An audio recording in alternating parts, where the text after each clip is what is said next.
اپنے مبارک پیٹ سے حضور نے چادر ہٹائی، اور چادر جب ہٹایا تو راوی بیان کرتے ہیں صحابی کے پیٹ پہ ایک پتھر تھا اور رسول اللہ کے پیٹ پہ دو دو پتھر بندھے ہوئے تھے۔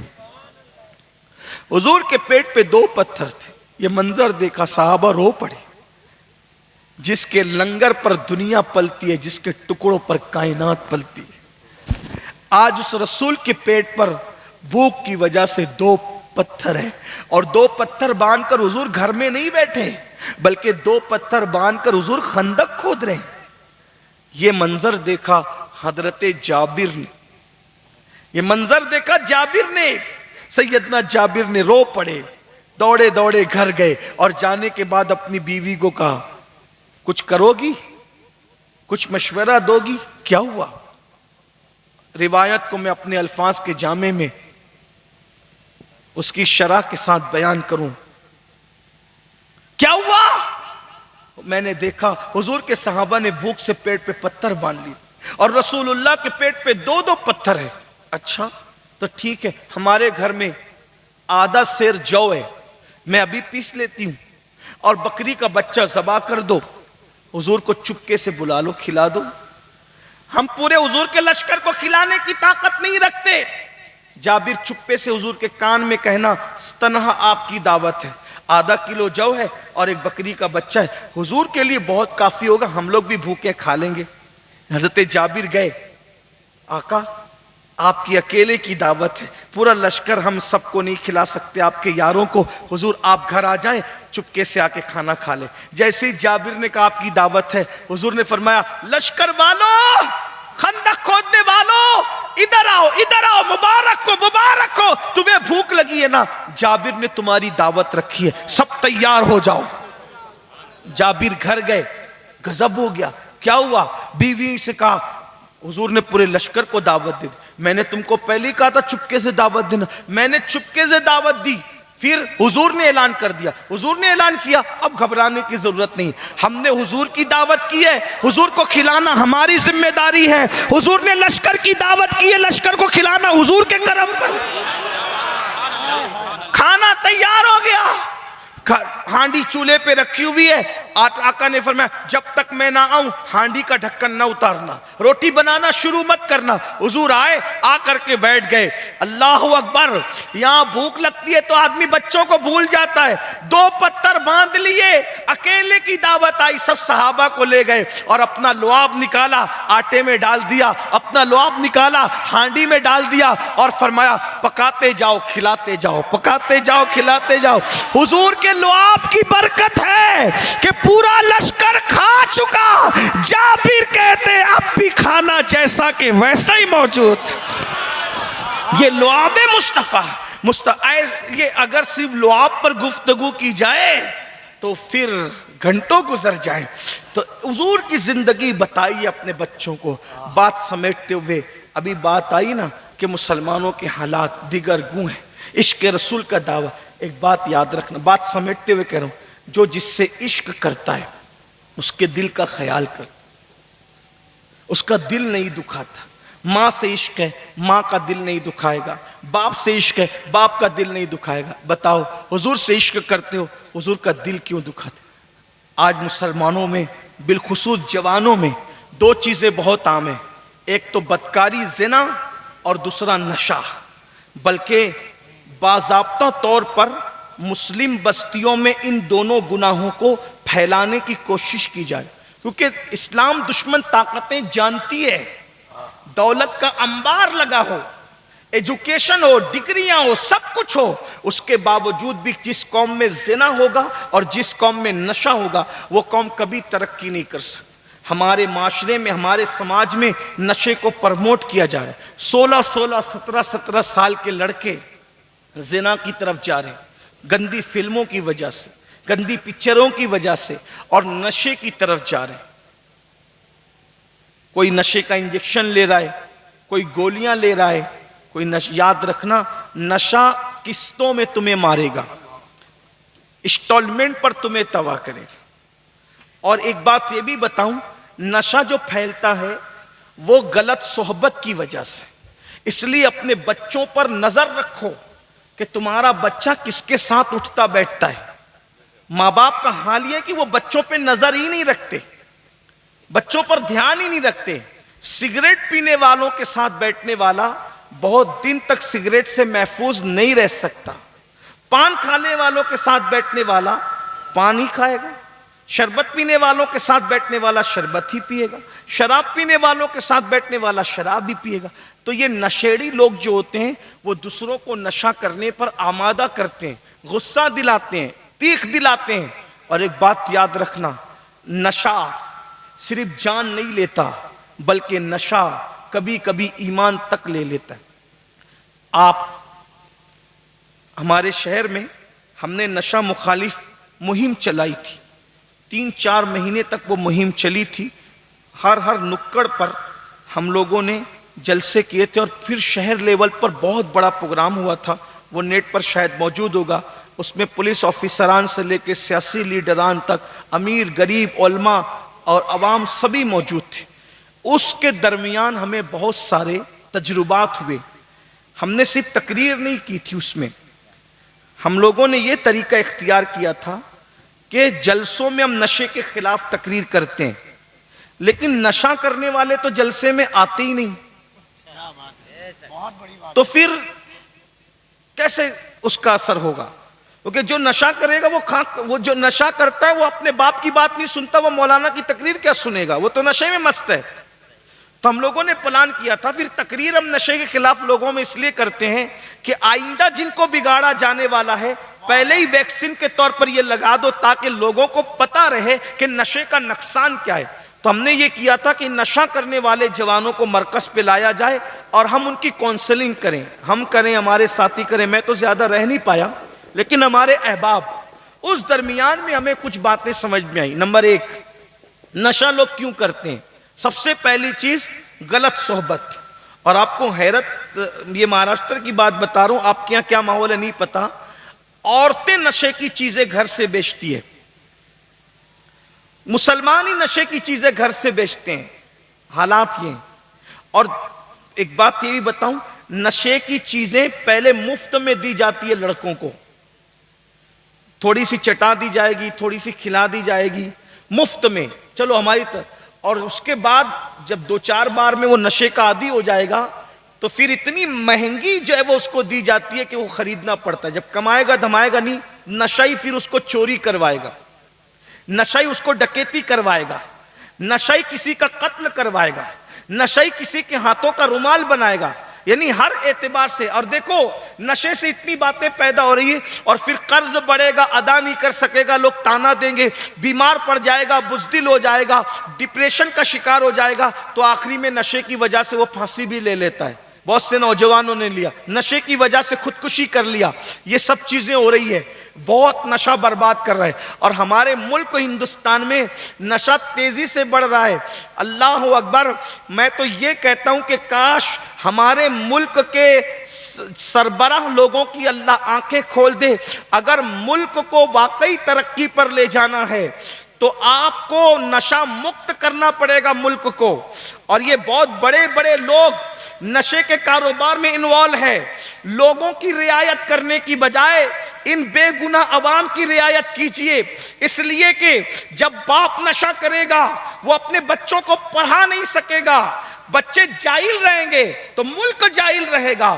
باپ نشہ کرے گا, اللہ اکبر, تو وہ اپنے بچوں کو کی بیماری میں علاج نہیں کر سکے گا, بچے مریں گے تو ملک کے بچے مریں گے. شوہر نشہ کرے گا, بیوی کی ضرورت پوری نہیں کر سکے گا, شریف ہے تو گھٹ گھٹ کے مرے گی, اور بے باک ہے تو کسی اور کے ہتھے چڑھے گی. ملک میں زنا پھیلے گا, ملک میں جرائم پھیلیں گے. اس لیے اللہ کے رسول علیہ السلام نے آج سے 1450 سال پہلے فرمایا کہ نشہ ہر برائی کی جڑ ہے, ام الخبائث ام الخبائث. اس لیے یہ میں آپ کے سامنے عرض کرنا چاہ رہا ہوں کہ انسٹالمنٹ پر نشہ تباہ کرتا ہے, برباد کرتا ہے, قوموں کی تباہی. صلاح الدین ایوبی نے کہا تھا جس قوم کو ہتھیار تباہ نہ کر سکیں اس قوم کو نشہ اور شباب, حسن اور نشہ تباہ کرنے کے لیے کافی ہے. اس لیے میری گزارش ہے اپنے بچوں بچوں کو غلط صحبت سے بچاؤ. اور پھر نشہ، اللہ کے رسول علیہ السلام فرماتے ہیں جو دنیا میں نشہ کرتا تھا جب وہ مرے گا تو اپنی قبر سے سور کی، خنزیر کی شکل میں اٹھے گا.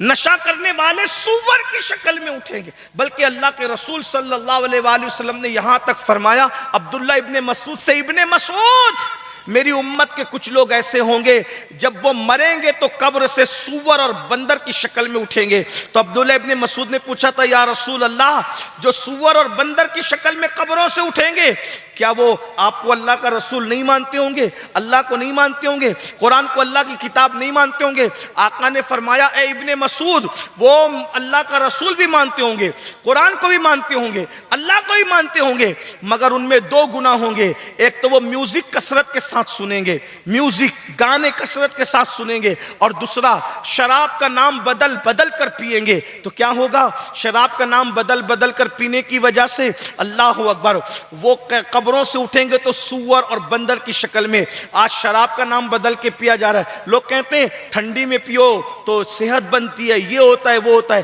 حدیث پاک ہے جس چیز کو اللہ نے حرام کر دیا ہے اس سے اللہ نے فائدے کو ختم کر دیا ہے، شفا کو ختم کر دیا ہے. حرام میں شفا نہیں ہے، بخاری شریف کی حدیث ہے. اس لیے جو حرام ہے وہ نقصان ہی پہنچائے گا. اگر آپ کو بظاہر اس میں کچھ فائدہ لگتا ہے تو یاد رکھنا یہ آپ کی عقل کا فطور ہے مگر وہ نقصان پہنچائے گا.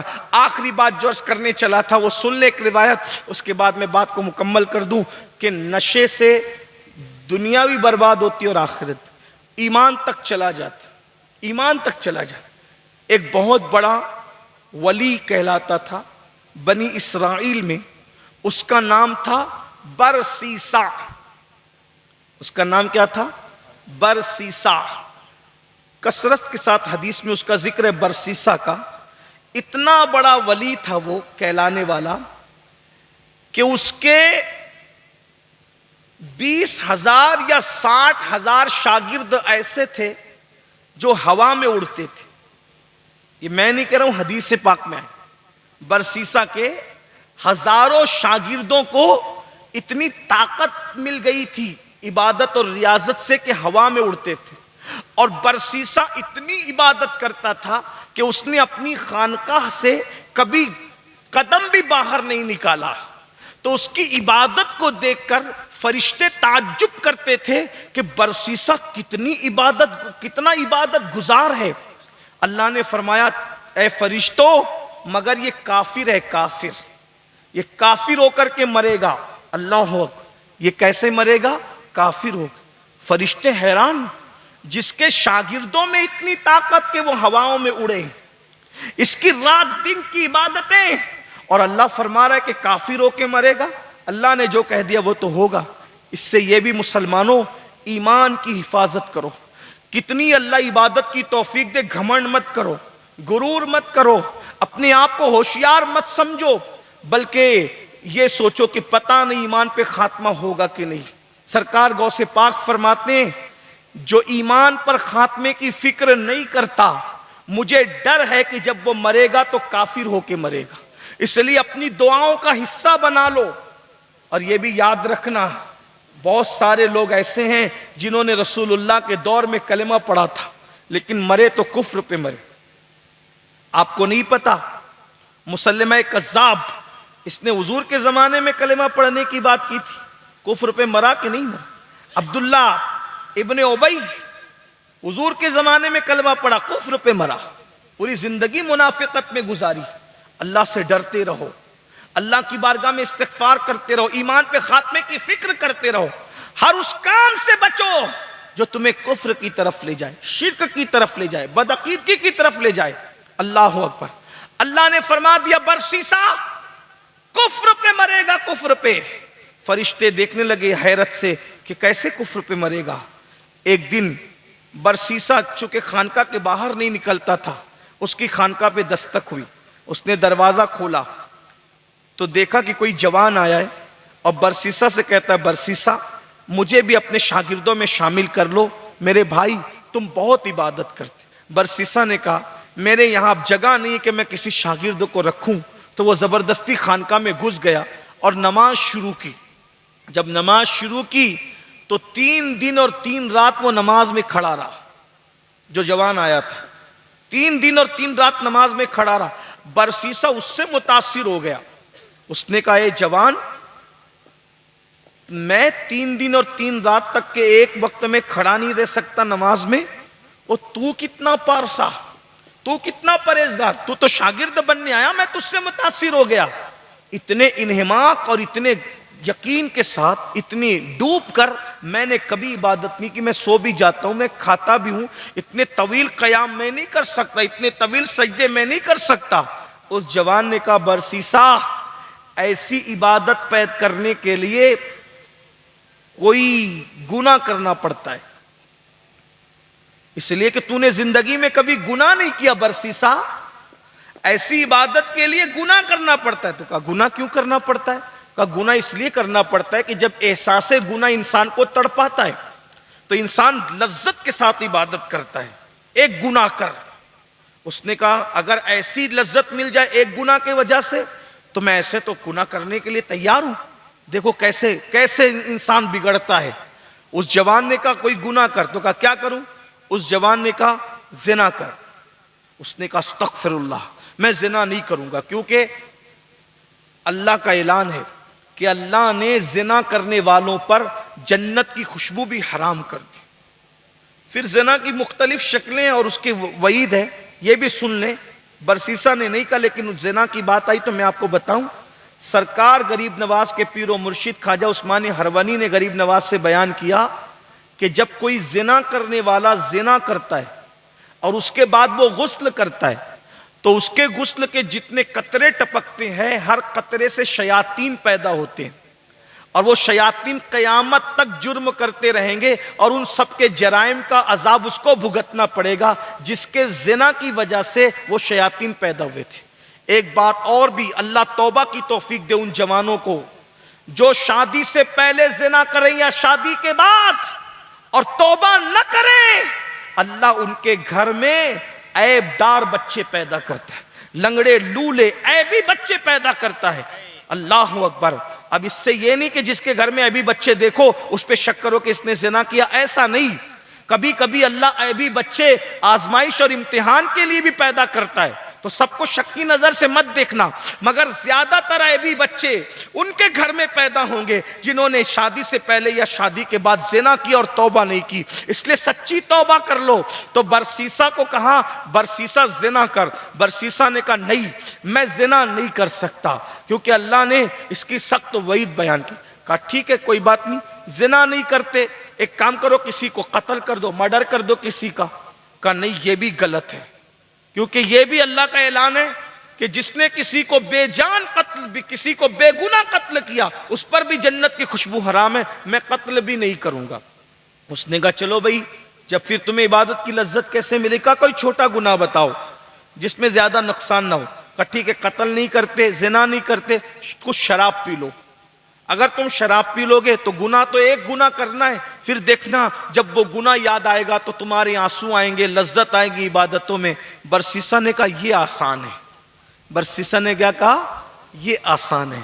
تو اس نے پوچھا اس جوان سے کہ بھئی یہ شراب ملے گی کہاں؟ ہم نے تو کبھی شراب دیکھا ہی نہیں، کچھ خریدا ہی نہیں، کہاں ملے گی؟ تو دیکھو شیطان کا ہتھ کنڈا. اس جوان نے جو آیا تھا کہا وہ جنگل میں ایک عورت شراب بیچتی ہے، چپکے سے وہاں چلے جاؤ، شراب خرید لو، پی لو، تمہارا کام ہو جائے گا. اب برسیسا پہلی بار اپنی خانقاہ سے نکلا، جو کبھی ملنے نہیں نکلا کسی سے، کسی کو صدقہ دینے نہیں نکلا، کسی کی مدد کرنے نہیں نکلا. آج وہ کس لیے نکل رہا ہے؟ شراب خریدنے کے لیے. حالانکہ اس کی نیت کہیں نہ کہیں اچھی ہے اور بہت اچھی ہے. بس نیت اس کی کیا ہے کہ بھئی اگر اس طرح کی لذت والی عبادت کا شوق مجھے بھی مل جائے گناہ کی وجہ سے، کہیں نہ کہیں اس کے دل و دماغ میں کچھ اچھی نیت ہے. لیکن اللہ کی پناہ، اللہ کی پناہ، اللہ اکبر. جب برسیسا شراب خریدنے کے لیے جنگل جانے لگا، فرشتوں کی چیخیں نکل گئی کہ اللہ کی تقدیریں ہر تدبیر پر غالب آ جاتی. خدا کی تقدیر کے آگے کسی کی تدبیر نہیں چلتی.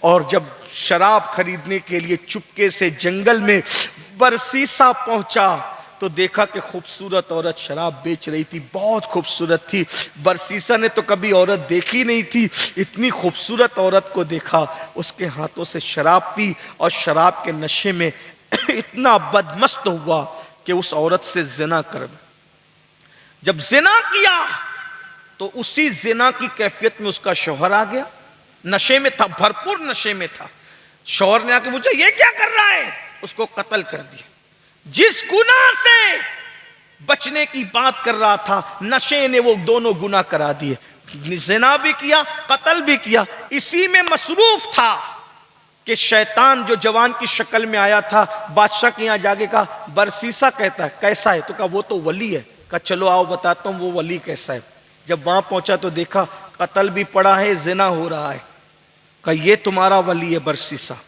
بادشاہ کو غصہ آیا، سپاہیوں کو کہا پکڑو اس منافق کو بدبخت کو، اوپر سے کچھ دکھتا ہے اندر سے کچھ ہے، قاضی کے پاس مقدمہ گیا، جو نیکی کا لبادہ اوڑھ کے نشہ کرے زنا کرے قتل کرے سزا کیا ہے، کہا کہ پہلے تو اس کو کوڑے لگاؤ کیونکہ غیر شادی شدہ ہے، زنا کی سزا کوڑے ہے، شراب کی سزا کوڑے، اور پھر اس نے دھوکہ دیا نا ہمیں تو اس کو قتل کرو، کوڑے لگائے، بہت مارا اس کو، اور پھانسی کے پھندے پہ لٹکانے کے لیے جب اس کو لے جا رہے تھے تو وہی جوان آیا، آنے کے بعد کہا برسیسا مجھے پہچانتے ہو کون ہوں، کہا وہی میری خانقاہ میں جو شاگرد بننے آئے تھے نا، کہا وہ شاگرد واگرد کچھ نہیں، شیطان ہوں شیطان، تجھے ورغلانے آیا تھا، شرابی میں نے بنایا، زنا میں نے کروایا، قتل میں نے کروایا، بادشاہ کو بلا کر بھی میں وہاں تک لایا تھا، یہ سب میں نے کرایا، اب تو مر رہا ہے نا،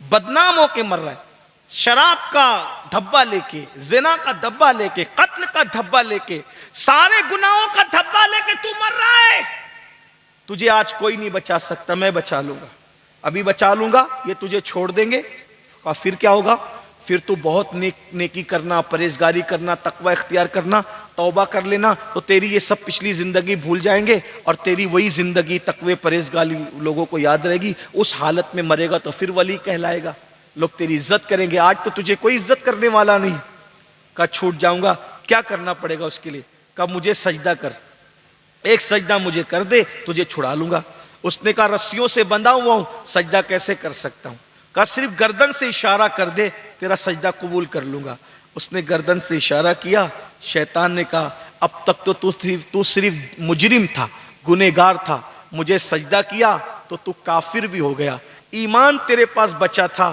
لیکن اب میں ایمان بھی لے کر کے جا رہا ہوں، اچھا مرو میں چلتا ہوں، اور وہ چلا گیا۔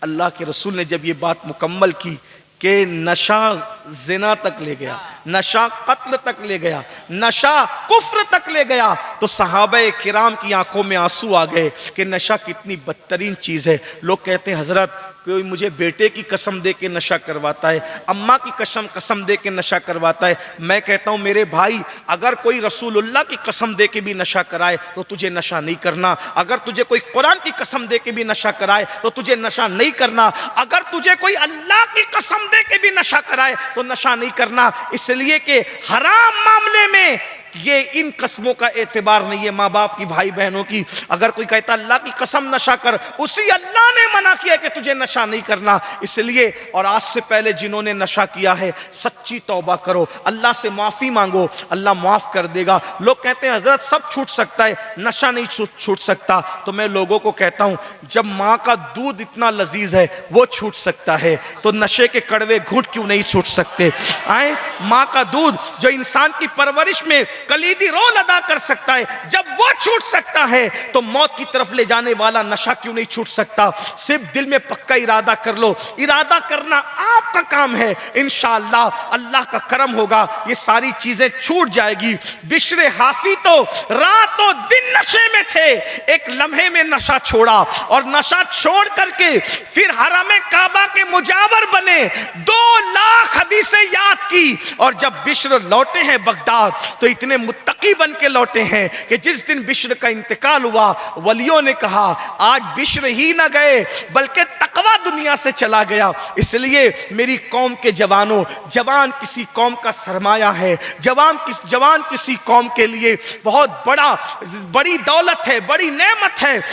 تمہاری وجہ سے قوم عزت کا بھی حاصل کر سکتی ہے، ذلیل بھی ہو سکتی ہے۔ اس لیے نشے والوں کے پاس نہ بیٹھو، نشہ کرنے والوں کی صحبت میں نہ بیٹھو، بلکہ نیکوں کی صحبت اختیار کرو، پرہیزگاروں کی صحبت اختیار کرو، اور کوشش کرو اس پرفتن دور میں زیادہ سے زیادہ گھروں میں اپنا وقت گزارو، اپنے کاروبار پہ اپنا وقت گزارو، اپنے تعلیم کے حوالے سے اپنا وقت گزارو۔ اللہ پاک کی بارگاہ میں دعا کرتا ہوں اللہ پاک ہم سب کو کہنے سننے سے زیادہ عمل کی توفیق عطا فرمائے، ہماری قوم کو نشے سے بچنے کی توفیق عطا فرمائے۔